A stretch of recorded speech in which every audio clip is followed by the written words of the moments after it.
Hi, welcome back. Um, I am going to talk about the problems with JWs and the child pedophilia problems. Um, so I have a different take on the whole situation. The problem, first of all, I see pedophilia being a huge problem around the world.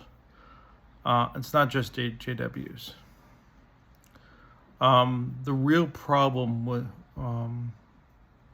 let me say this, we also live in the society of Jesse Smollett, or what they call it, juicy smelly, or whatever Dave Chappelle said. That was pretty funny. We also live in the world of Brett Kavanaugh, Duke Lacrosse, Mattress Girl. False allegations are a real problem in our society. So I understand why the two-witness rule was in place. So I think that was trying to prevent people from just randomly dropping a dime on you and saying that you did something when you really didn't do anything. So all that being said, I think if there is a problem with child abuse or rape or anything like that, the real problem is the authorities that the elders have. See, if there's if something were to happen, I believe that it should be investigated. For whatever reason, Jehovah's Witnesses don't seem to go to the police. They go to the elders. Why? That's a real problem. It's because the elders have so much authority over their lives that they think that their rule is really, this should be brought to justice. It should be looked in professionals. They should look at evidence. They should subpoena phone records. All these things need to happen for things to become clear. But instead, the culture of Jehovah's Witnesses is to go to the elders first. What do the elders do? Well, the first thing the elders do is call the society and make sure their liability is clear before they even have a conversation. So it's not really, the problem is that first of all, I'm not sure why this disgusting, some people are just perverts, and I don't know why that is, and that's certainly terrible. But the real problem with it is the gross authority that the Jehovah's Witnesses have on your life. They will manipulate you for making any sort of life decisions. I have a friend who is 3/4 done with optometry school, and an elder told him, why would you need that when you're not going to need glasses in the new system? So he dropped out, and he didn't do anything with it. So he just wasted all that money. It's insane. Why do these people have so much control or power of you? And the also culture is like, when you're at a meeting, everybody's cautious about what they say to people. You can't be really genuine and share your interests with other people. You also can't, you're worried about what exactly you're going to say, because you're worried that that's going to help your spirituality in the future, your privileges and things like that. So this is not really unconditional love. So the problem again is really, why do these elders have so much authority over people? Why do you listen to like just men just talking and sharing their opinion? And why are they so scared of not, if I was in a situation and I was the elder, why wouldn't they immediately go to the police?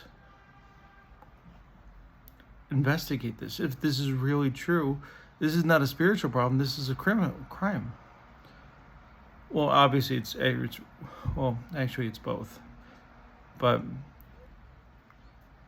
before you can fix the spiritual problem, we need to know whether or not these things are true. So why wouldn't it be investigated? And these people are not professional investigators. Along with that, like the judicial system and JWs is ridiculous. Like, why is it a private meeting? There's just nowhere in the Bible. Well, actually, there's only one place where there was a private judicial committee, and that's where Jesus was tried by the Sanhedrin, which was an illegal case. So why wouldn't they have this out in the open publicly? And the Bible talks about publicly confessing your sins. So anyways, the bottom line is the problem really isn't the pedophilia. The problem is, which is a huge problem across the world, the problem is the authority of these elders that they have. It's much different in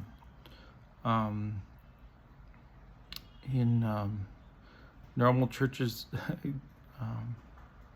People look to pastors with respect, but they don't have the authority over people's lives as the elders do.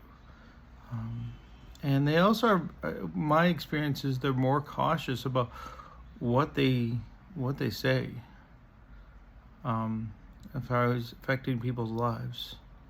So bottom line is, with spirituality, it's something that you have to go through. You have to make your own decisions. So you have to, it's a road that every individual has to walk. So these people in authority don't have the ability to carry the cross for you. You have to carry your own cross.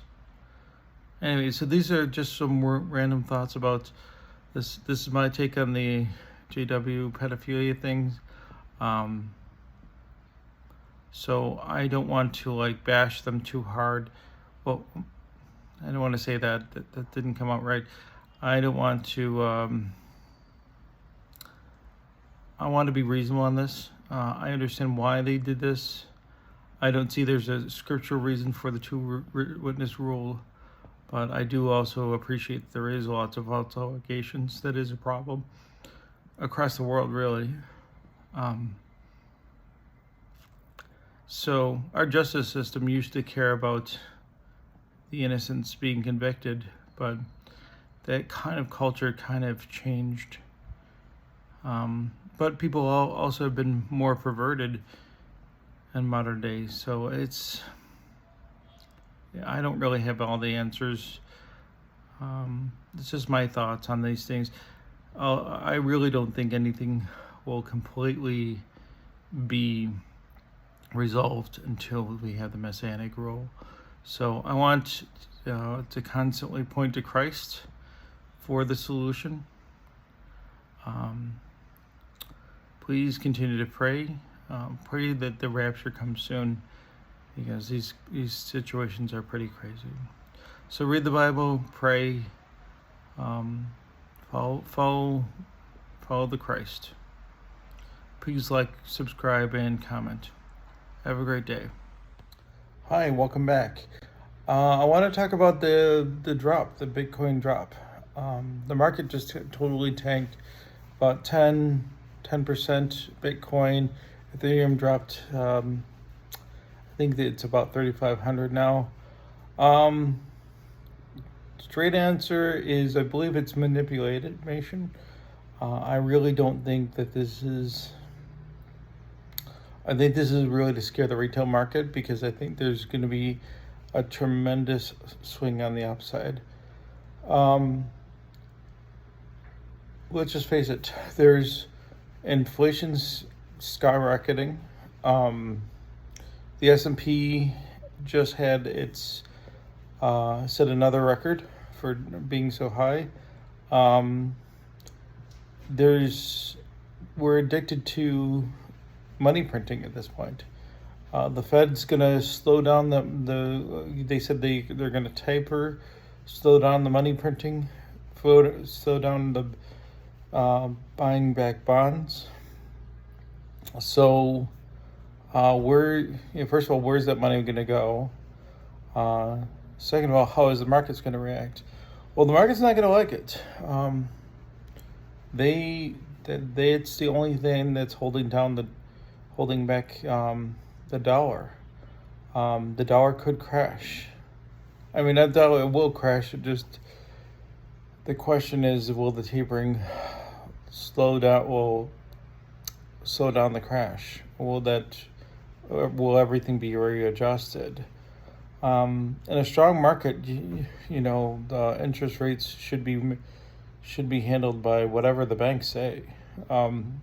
People want to get yield for their money, but nowadays, because the interest rates are so low, you can't get any interest rates on your checking account or your savings account. And really that hurts like grandma, because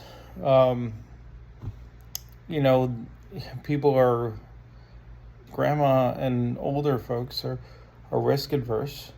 When you're younger, you don't mind putting your money into riskier assets, but older folks are very risk adverse because they're at the end of their lives. They're kind of want to coast. They don't want to put their money into riskier assets and lose everything. So, bottom line is this really seems to be market manipulation. They want to dump as much as they can, scare retail out of it, because really I think this is going to be the biggest wealth transfer in history from fiat money, which seems to be just bad money, to crypto, which continues to be deflationary and inflationary to assets. So, bottom line, I think this is all just temporary. Don't worry about it. What I would recommend is, in general, if you have your positions already set, just stop looking at them. I think, it's probably a better idea to look at it maybe once a week rather than looking at it every day. We know that crypto is the long-term solution, and we know that institutional money and corporate money are all invested in crypto, especially Bitcoin and Ethereum. I still hold to my predictions to 20,000 to 40,000 in Ethereum, and Bitcoin, I don't know. It could go, as I have seen prediction, to 135, 250,000. It's hard to say, but just hold tight. I'm sure everything will work itself out. What I recommend is keep yourself in an exchange like BlockFi or Gemini. Continue to earn more Bitcoin, more Ethereum, get more percentage for your because when it goes crazy, it's going to continue to go crazy, and earning interest on those Bitcoin and Ethereum will pan out in the long run. Crypto is a long-term game. It's not a short-term game. It's, just imagine if you had the ability to invest in Google, Yahoo, Amazon, Apple before all these things just happened in the last 10 years. The money would have been crazy stupid. So This is what crypto is. So just hold tight, batten down the hatches, ride the storm out, and I'm thinking February and March will be a crazy year for crypto. Peace out. Please like, subscribe, share, comments, give me your thoughts, and I hope to see you in the next one. Peace.